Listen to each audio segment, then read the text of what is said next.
ருக்மணி, என்னடி அப்படியே நிற்கிற? போ, நம்ம டிரைவரை முதல்ல வண்டியை எடுக்க சொல்லு. ருக்மணி வேகமாக கீழிறங்கினாள். அன்னபூரணி விறுவிறுவென உள்ளே சென்று தன்னுடைய ஹேண்ட்பேக்கை எடுத்துக்கொண்டு பீரோவை திறந்து பணத்தை எடுத்துக்கொண்டு அவசரமாக கிளம்பினாள். அவள் காரில் ஏறியதும் சீதாவும் பின் சீட்டில் ஏற முற்படுகையில் அன்னபூரணி அனல் பார்வை வீசினாள். நீ எங்கடி வர? இல்லை அத்தை, நானும் உங்கள் கூட வரேன். ஏன், இது வரைக்கும் நீ பண்ணதெல்லாம் பத்தாதா? நீ காலையில் பண்ணி வச்சது இப்போ எங்கே வந்து நிற்குது பாரு. முதல்ல நான் ஹாஸ்பிட்டலுக்கு போயிட்டு வரேன், அப்புறம் இருக்கு உனக்கு. டிரைவர், வண்டியை ஆகாஷ் ஹாஸ்பிட்டலுக்கு விடு. கார் வீட்டிலிருந்து வேகமாக புறப்பட்டது. சீதா சிலையாக நின்றாள். அவள் கண்களில் இமைகள் கூட அசையவில்லை. கண்ணீர் மட்டுமே வழிந்து கொண்டிருந்தது. சீதாம்மா, அழாதேம்மா, அழாதே. பெரியம்மா யாருக்கு ஆக்சிடெண்ட் ஆச்சுன்னு சொல்லாமல் கிளம்பிட்டாங்க. யாருக்கு ஆக்சிடெண்ட் ஆச்சுமா? சீதா நிலை குலைந்து போனாள். சீதாம்மா, நீ கவலைப்படாதே, நம்ம ரகு தம்பிக்கு எதுவும் ஆயிருக்காது, நீ அழாதேம்மா. சீதாவின் பார்வை சற்றே அசைவுற்று ருக்மணியை பார்த்தது. என்ன சொன்னீங்க ருக்மணி அம்மா? நம்ம தம்பிக்கு எதுவும் ஆயிருக்காதுன்னு சொன்னேம்மா. ஏன் ருக்மணி அம்மா, அப்போ மாமாவுக்கு என்ன ஆனாலும் பரவாயில்லையா? ஐயையோ, நான் அப்படி சொல்லலை சீதாம்மா. நீங்கள் ரகு தம்பியை நினச்சி கவலைப்படுறீங்களேன்னு சொன்னேன். நானும் நீங்கள் தப்பாக சொன்னீங்கன்னு சொல்லலை ருக்மணி அம்மா. என்னுடைய இந்த தவிப்பு அவங்க இருவருக்காகவும் தான். அவங்க 2 பேருக்குமே எதுவும் ஆயிடக்கூடாது. சீதா தன் கன்னங்களில் 2 கைகளையும் புதைத்து கொண்டாள். சீதாம்மா, அழாதே, சொன்னா கேளு. சொல்லும்போது ருக்மணி விழிகளும் கலங்கி கொண்டு தான் இருந்தது. நேரம் கடந்து கொண்டே இருந்தது. சீதாவின் பதட்டம் அவளுக்கு மயக்கத்தை தந்தது. அப்படியே சரிந்தாள். அவளை பிடித்த ருக்மணி, சீதாம்மா என்னம்மா ஆச்சு? ருக்மணி அம்மா, என்னன்னு தெரியலை, மயக்கமாக இருக்குது. நீங்கள் போய் படுங்க சீதாம்மா, உங்கள் ரூமுக்கு போங்க. அவங்க வந்தா நான் வந்து குரல் கொடுக்கிறேன். மேலே தன் அறையில் சென்று அமர்ந்தாள் சீதா. அவளின் யோசனை கட்டுக்கடங்காமல் சென்றது. காலையிலேயே அத்தை சொன்னார்களே, வெள்ளிக்கிழமை அதுவுமா இப்படி பால் கருகக்கூடாது என்று சொல்லி வைத்தது போல இப்படி ஆக்சிடெண்ட். கடவுளே, யாருக்கு என்ன ஆச்சுனே தெரியலையே, எனக்கு ரொம்ப பயமாக இருக்கு. இந்த குடும்பத்துக்கு எந்த சோதனையும் தராத கடவுளே. சீதா மனம் விட்டு பிரார்த்தனை செய்து கொண்டிருந்தாள். கண்கள் இருட்ட அப்படியே கட்டில் மீது சரிந்தாள். காலையிலிருந்து சீதா எதுவுமே சாப்பிடவில்லை. காலையில் அவளுக்கு இருந்த மனநிலை அவளை சாப்பிட விடவில்லை. இப்பொழுது சாப்பிடலாம் என்று நினைக்கையில் இதோ இப்படி ஒரு செய்தி. பசி மயக்கமோ என்னவோ, இல்லை அவளின் பதட்டத்தினால் வந்த மயக்கமோ தெரியவில்லை. அவள் அப்படியே கட்டிலின் மீது படுத்து கண்ணயர்ந்து விட திடீரென்று ஒரு சத்தம், ஏ சீதா, சீதா. அந்த சத்தம் அவள் அருகில் கேட்டுக்கொண்டே வந்தது. அந்த சத்தம் சற்று மிகுதியாகவே சீதா திடீரென்று பதறிக்கொண்டு எழுந்தாள். கண்ணை திறந்து பார்த்தால் அன்னபூரணி கோபமாக நின்று கொண்டிருந்தாள். என்ன பொம்பளை நீ, எப்படி உன்னால் இப்படி நிம்மதியாக தூங்க முடியுது? ஆக்சிடெண்ட் ஆயிடுச்சுன்னு நான் பதறி போய் ஹாஸ்பிட்டலுக்கு போயிட்டு வரேன், நீ இங்கே நிம்மதியாக படுத்து தூங்கிட்டு இருக்க. அத்தை, மன்னிச்சிடுங்க, எனக்கு என்னன்னு தெரியலை, திடீர்னு ஒரே தலை சுத்தலாக வந்துருச்சு. வந்து பெட்டில் உட்காந்தேன், எனக்கே தெரியலை, அப்படியே படுத்துட்டு இருக்கேன். ஆமாம், நீ பண்ணுற வேலையெல்லாம் பண்ணிட்டு எந்திரிச்சு கீழே வா, முதல்ல ஆழம் கலக்கிட்டு வா. இதோ வரேன் அத்தை. விறுவிறுவென்று கீழே இறங்கி ஓடினாள். அவளின் விழிகள் மட்டும் வாசலை பார்த்து கொண்டே இறங்கிட, யாருக்கு என்ன ஆச்சு தெரியலையே. என்ன அங்கே வேடிக்கை? நீ போய் முதல்ல சமையல் கட்டில் ஆழம் கொண்டு வா. விறுவிறுவென்று சமையலறையில் நுழைந்து ஆழத்தை கலக்கி கொண்டு வந்தாள். பதட்டமான விழிகளுடன் வாசலை நெருங்கவே மெதுவாக கீழிருந்து ஏறிட்டு பார்த்த அவளுக்கு பகீர் என்றது. ஆழத்தை அப்படியே கீழே தவற விட்டு விட்டாள். அங்கே அனைவரும் பதறினார்கள். சீதா, அண்ணி, சீதம்மா. ரகுராமிற்கு மட்டும் சுயநினைவில்லை. அன்னபூரணிக்கு கோபமாக வந்தது. அவளை முதுகில் ஒரு தட்டு. ஆ அத்தை, சூரியன் என்றது அவளுக்கு. அம்மா, என்னம்மா உனக்கு பைத்தியமா? ரமேஷ் குரல் அதட்டலாக வர அன்னபூரணியின் கண்கள் எரிமலை குழம்பாகியது. ரகு இதை எதையும் கவனிக்கும் நிலையில் இல்லை. ரகுவின் தலையில் காலில் கையில் அனைத்திலும் கட்டு. சீதாவின் கண்கள் அசைவின்றி அவனையே பார்த்து கொண்டிருந்தது. அப்படியே உட்கார்ந்து அழ ஆரம்பித்து விட்டாள். என்ன செய்கிறது இவளை? ருக்கு, நீ ஆழம் கலக்கி கொண்டு வா போ. இவளை என்னத்தான் பண்ணுறதுன்னே தெரியல. இந்தாங்கம்மா. அன்னபூரணி ஆழம் எடுத்தாள். ரகுவை உள்ளே அழைத்து வந்தார்கள். அவனால் நடக்கக்கூட முடியவில்லை. டிரைவரும் ரமேஷும் அவனை கைத்தாங்கலாக பிடித்து கொண்டு வந்து ஷோபாவில் அமர வைத்தனர். அவனுக்கு மயக்கமாக இருந்தது. அப்படியே ஷோபாவில் தலை சாய்த்து கண்ணை மூடிக்கொண்டான். கீழே உட்கார்ந்து அழ ஆரம்பித்தவள் சற்றே நினைவு திரும்பி அந்த ஷோபாவை பார்த்து ரகுவிடம் ஓடி வந்தாள். ஓடி வந்து அவன் கால் அருகே அமர்ந்து, என்ன ஆச்சுங்க? என்னாச்சு உங்களுக்கு? அன்னபூரணி அருகில் நின்றிருந்தவள், பார்த்தா தெரியல? அம்மா, நீ ஏம்மா இப்படி பண்ணிட்டு இருக்க? பேசாமல் உள்ளே போமா. டே ரமேஷ், உனக்கு ஒன்றும் தெரியாதடா. இவ இருக்காளே. அம்மா, உள்ளே போங்க. சும்மா அண்ணியை ஏதாவது குறை சொல்லிகிட்டே இருப்பீங்க. அண்ணனுக்கு இப்போ முடியாமல் இருக்கு. நீங்கள் வேற புதுசாக பிரச்சனையை ஆரம்பிக்காதீங்க. போங்கம்மா. சீதாவின் காதில் இது எதுவும் விழவில்லை. அவளுக்கு இப்போது தன்னை அடித்தாலும் கொன்று போட்டாலும் கவலை இல்லை. ரகுவை இந்த நிலையில் பார்க்கும் பொழுது அவள் இதயம் சுக்குநூறாய் உடைந்து கொண்டிருக்கிறது. அவள் நினைவு அவளிடம் இல்லை. அங்கு அன்னபூரணியும் ரமேஷும் காரசாரமாக பேசிக்கொண்டிருந்தார்கள். ஆனால் சீதாவோ இதை எதையும் கண்டு கொள்ளவில்லை. அவள் ரகுவையே பார்த்து கொண்டிருந்தாள். ரகு அவளை பார்க்கும் நிலையில் இல்லை. அவன் நல்ல மயக்கத்தில் இருந்தான். அப்படியே ஷோபாவில் பின்புறமாக தலையை சாய்த்து அப்படியே கண்களை மூடிக்கொண்டு இருந்தான். சீதா அவன் கால் அருகே அமர்ந்து அவன் கைகளை பிடித்து கண் கலங்கி கொண்டிருந்தாள். ருக்மணி அருகில் வந்து, சீதாம்மா, சீதாம்மா, என்னம்மா? அழாதம்மா. முதலில் நீ தம்பியை ரூமில் கொண்டு போய் படுக்க வை.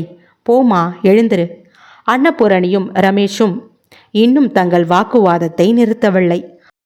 அம்மாவுக்கும் பிள்ளைக்கும் காரசாரமாக விவாதம் நடந்து கொண்டே தான் இருந்தது.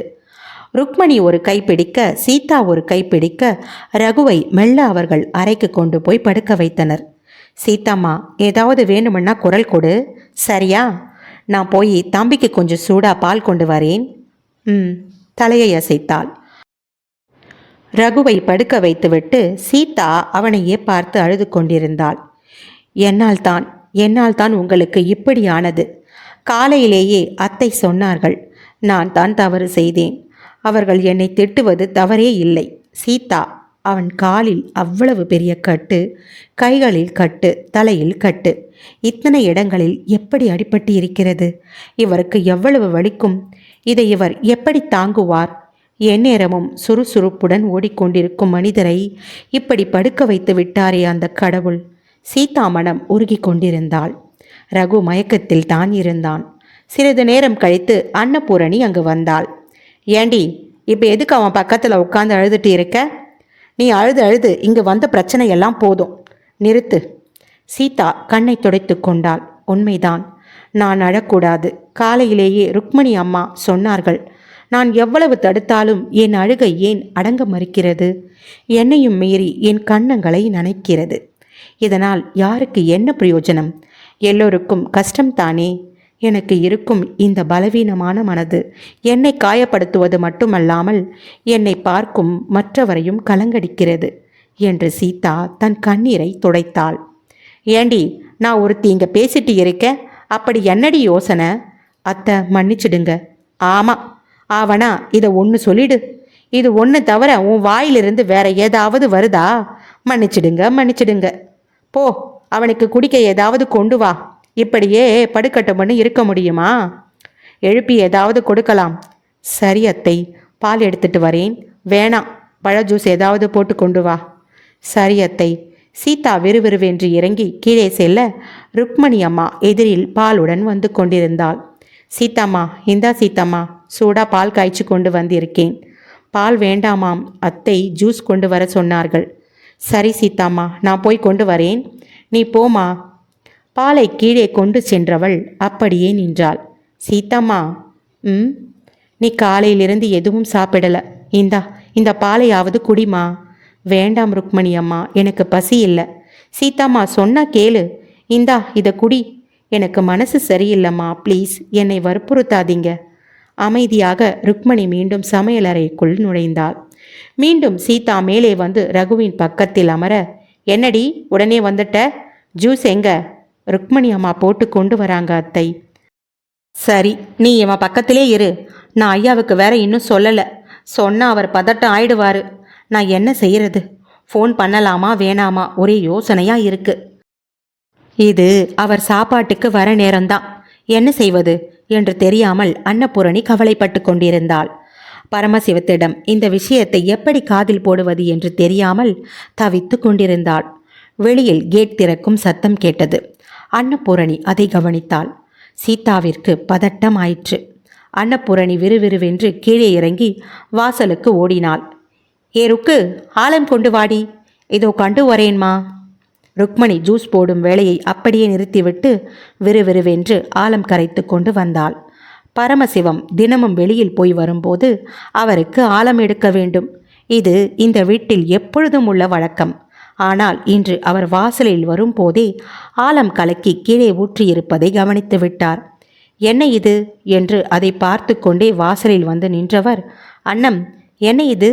வாசலில் ஆலம் கரைத்து ஊத்தியிருக்கு. அன்னபூரணிக்கு பகீர் என்றது.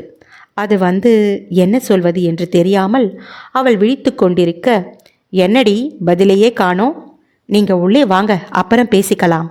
பரமசிவம் குழப்பத்துடன், ஆலம் தானே அது? ஆமாங்க. எதற்கு சுற்றி கீழே ஊற்றி இருக்கிறீர்கள்? அது ஒன்றும் இல்லைங்க, நான் சொல்கிறேன், நீங்கள் முதல்ல உள்ளே வாங்க. என்ன அன்னம் சொல்கிற? ருக்கு, சீக்கிரம் ஆலம் கொண்டு வாடி. இந்தாங்கம்மா. என்னடி பார்க்குற? சுத்து.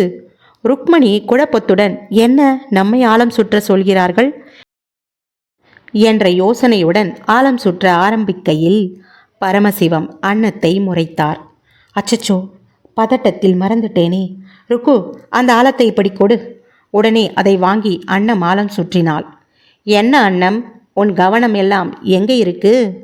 பரமசிவம் முகத்தை நிமிர்ந்து பார்க்கவும் அன்னம் பயந்தாள். சீதா தானே தினமும் சுற்றுவாள், எங்க அவள்? அது அவள் உள்ளே ஒரு வேலையாயிருக்கிறாள். இதைவிட அப்படி என்ன முக்கியமான வேலை? அன்னம் ஆலத்தை சுற்றி பொட்டினை நெற்றியிலிட்டு உள்ள வாங்க என்று அழைத்துவிட்டு ஆலத்தை கொட்டிவிட்டு வந்தாள். உள்ளே பரமசிவம் அவருடைய தனி ஷோபாவில் அமர்ந்தார். அந்நேரம் மாடியிலிருந்து ரமேஷ் விறுவிறுவென இறங்க, என்ன இவன் காலேஜ் போகல? இல்லைப்பா, இன்னைக்கு அரை நாள் தான்ப்பா. ஓ அப்படியா, சரி சரி. ரமேஷ் எதுவும் சொல்லாமல் அமைதியாக நின்றான். தன் அம்மாவை பார்த்தான். அன்னபூரணியோ நீ சொல்லு என்று கண்ணால் ஜாடை செய்தாள். இவர்கள் இருவரையும் பரமசிவன் கவனித்து விட்டார். என்ன 2 பேரும் கண்ணால அப்படி என்ன ரகசியம் பேசுகிறீர்கள்? சொல்லுங்கள். ஒன்றும் இல்லைங்க. எதுக்கு இழுக்கிற? என்ன விஷயம்னு சொல்லு. நம்ம ரகுவிற்கு என்ன ஆச்சு? அண்ணம் தெளிவா சொல்லு. பரமசிவத்தின் குரல் அதட்டலாக வந்தது. அப்பா, நம்ம அண்ணனுக்கு ஒரு சின்ன ஆக்சிடெண்ட். என்ன ஆக்சிடெண்ட்டா? என்னடா சொல்கிற? ஆமாம்ப்பா, போகிற வழியில் ஏதோ லாரி குறுக்க தட்டி விட்டுடுச்சான். என்னது, லாரியா? பரமசிவம் பதறி போய் எழுந்தார். என்ன ஆச்சு அண்ணம் நம்ம ரகுவிற்கு? அவரின் அந்த தவிப்பை பார்த்து வீட்டில் அனைவரும் ஆச்சரியப்பட்டனர். ஏங்க, நீங்கள் பதறாதீங்க. ரகுக்கு ஒன்றும் இல்லை, பெரிய அடியெல்லாம் இல்லை. தலையில் லேசான காயம், கைகளில் லேசான அடி. எல்லா ஸ்கேன்களும் எடுத்துட்டோம். உயிருக்கு எந்த ஆபத்தும் இல்லைங்க. என்ன அண்ணம் இப்படி சொல்கிற? இப்போ ரகு எங்க? மேலே அவன் ரூமில் படுக்க வைத்திருக்கோங்க. பரமசிவம் பதட்டத்துடன் மேலே சென்றார். ரகு மயக்கத்தில் படுத்திருப்பதை பார்த்தவுடன் பரமசிவத்திற்கு தன் இதயமே நின்றுவிடும் போல இருந்தது. எவ்வளவு தான் கடினமாக இருந்தாலும் அவரும் ஒரு தந்தை. அதன் உணர்வு அவரிடமும் இருக்கத்தான் செய்கிறது. ரகுவின் அருகில் அமர்ந்து, ரகு ரகு என்றார். அவன் மயக்கத்திலேயே இருந்தான். ஹாஸ்பிட்டலில் அவனுக்கு வழி தெரியாமல் இருக்க அளிக்கப்பட்ட ஊசி இன்னும் அவனை மயக்கத்திலேயே வைத்திருந்தது. அது ஒன்றும் இல்லைங்க. ஹாஸ்பிட்டலில் ஒரு ஊசி போட்டாங்க, நல்லா தூங்குவான்னு சொன்னாங்க. பரமசிவம் அவனை அந்த நிலையில் பார்த்து மனம் வாடினார். சரி, என்னத்தான் ஆச்சு? ஏதோ ஒரு லாரி அவனை இப்படி தட்டி விட்டுருச்சு. எனக்கு ஒன்று புரியல அண்ணம். நம்ம ரகு எப்பவுமே ஸ்லோவாக தான் போவான். திடீர்னு எப்படி இப்படி ஆச்சு? எனக்கும் அதான் ஒன்றும் புரியலைங்க. இதை ஏதோ ஒரு குற்றம் செய்தவளைப் போல தனக்கும் இதில் சம்பந்தம் இருப்பதாக நினைத்து உள்ளுக்குள் உருகி கொண்டிருந்தாள் சீதா. குற்ற உணர்ச்சியில் குமுறி கொண்டிருந்தாள். டாக்டர் என்ன சொன்னாங்க அண்ணம்? கவலைப்பட ஒன்றும் இல்லைங்க, மண்டையில் மட்டும் லேசான அடி. எம்ஆர்ஐ ஸ்கேன் எல்லாம் எடுத்துட்டோம், எல்லாம் கிளியராக இருக்குது, எந்த பிரச்சனையும் இல்லை. கையில் மட்டும் லேசான சிராய்ப்பு, கால் மட்டும்தான் கொஞ்சம் பிரச்சனை. எழுந்து நடக்க 1 வாரம் ஆகுமாம். 1 வாரம் இல்லை, 1 மாதம் கூட ஆகட்டும். என் புள்ள நல்லபடியாக எழுந்து நடந்தா போதும்டி. முதல் முறையாக பரமசிவத்தின் கண்கள் கலங்கி பார்த்தாள் சீதா. சின்ன வயதில் ரகுவிற்கு கண்ணில் தூசி விழுந்தாலும் பரமசிவத்தால் தாங்க முடியாது. அப்படி இருந்தவர் இந்த வியாபார உலகில் பணம் புகழ் என்று அலைந்து அலைந்து அவர் பாசம் மொத்தமும் ஆழ்மனதில் புதைந்து போனது. கடினமான சொற்கள் மட்டுமே வெளிவந்தது. நீண்ட நாட்களுக்கு பிறகு அந்த பாசத்தை அன்னமும் பார்த்து கண் கலங்கினாள். அவனுக்கு எதுவும் ஆகாதுங்க, நீங்க கவலைப்படாதீங்க. சிறிது நேரம் பிள்ளையை பார்த்து கொண்டிருந்தவர் உடனே, அண்ணம், அவனுக்கு ஏதாவது சாப்பிட கொடுத்தீங்களா? இன்னும் இல்லைங்க, இதோ ஜூஸ் கொண்டு வர சொன்னேன். ருக்மணி ஜூஸை எடுத்துக்கொண்டு மேலே வந்தாள். அன்னம் ரகுவின் பக்கத்தில் அமர்ந்து, ரகு எழுந்திருப்பா. அன்னபூரணி குரல் கொடுக்க ரகு லேசாக கண் திறந்தான். அவனையே பார்த்து கொண்டிருந்த சீதா அவன் கண் திறப்பதை பார்க்க அவளின் இதயம் படபடப்பானது. ரகு எழுந்திருப்பா.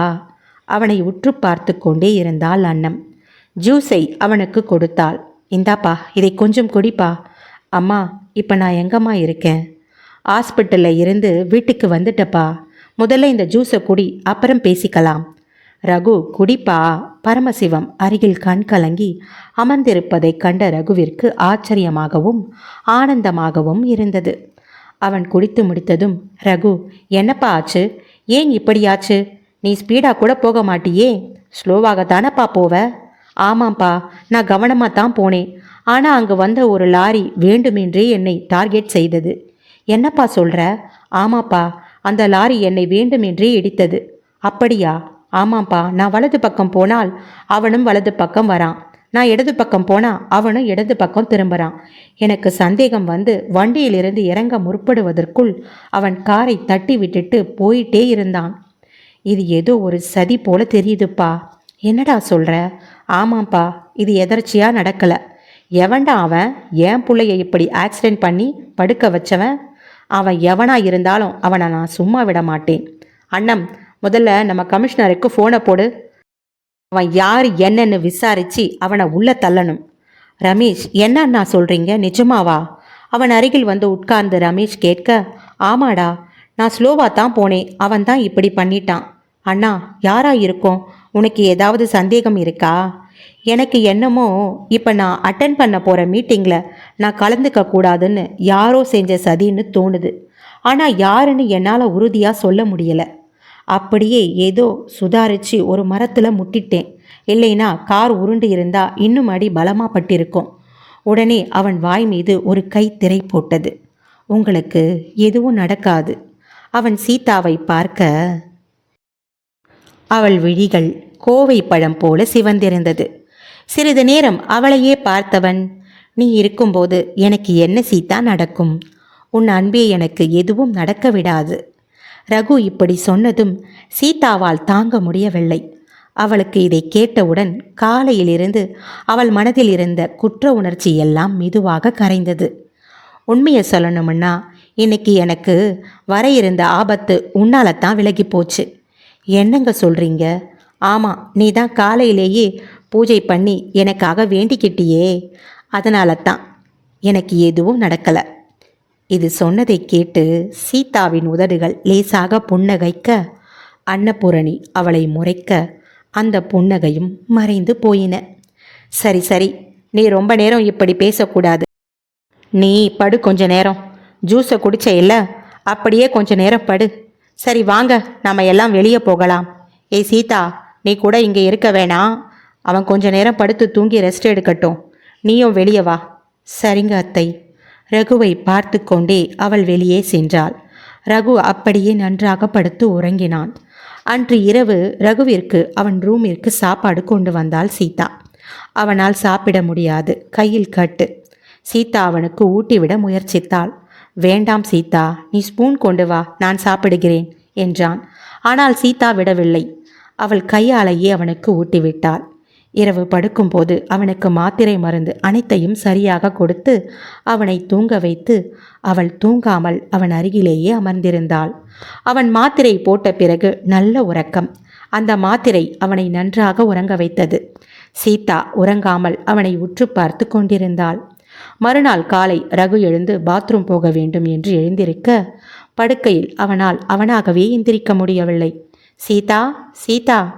உடனே பதறிக்கொண்டு எழுந்தாள். அவனுக்கு தயக்கமாக இருந்தது. சீதா, நான் பிடித்து கொள்ள ஏதாவது இருக்கா என்று பார். வீட்டில் ஏதாவது கட்டை இல்லை கம்பு இருக்கா பாரு.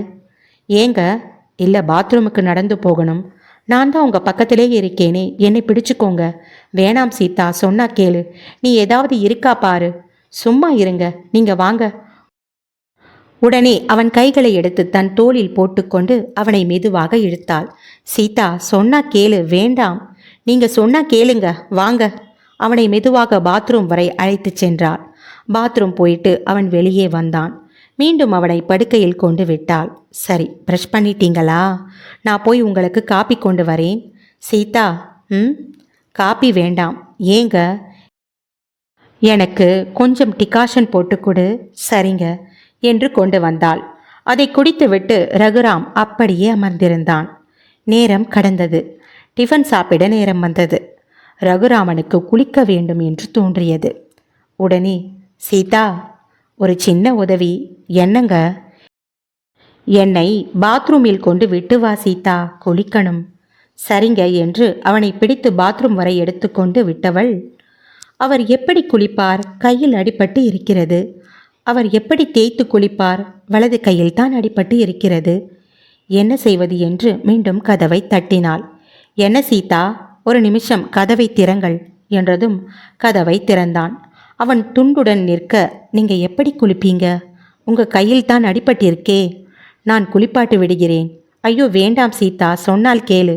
அவள் விறுவிறுவென உள்ளே வந்ததும் ரகுராமனுக்கு கூச்சமாக இருந்தது. ஏங்க, நீங்க உட்காருங்க. அவள் சோப்பை எடுத்து அவன் உடலெங்கும் சோப்பை போட ரகுராமனுக்குள் ஏனோ சிலிர்த்தது.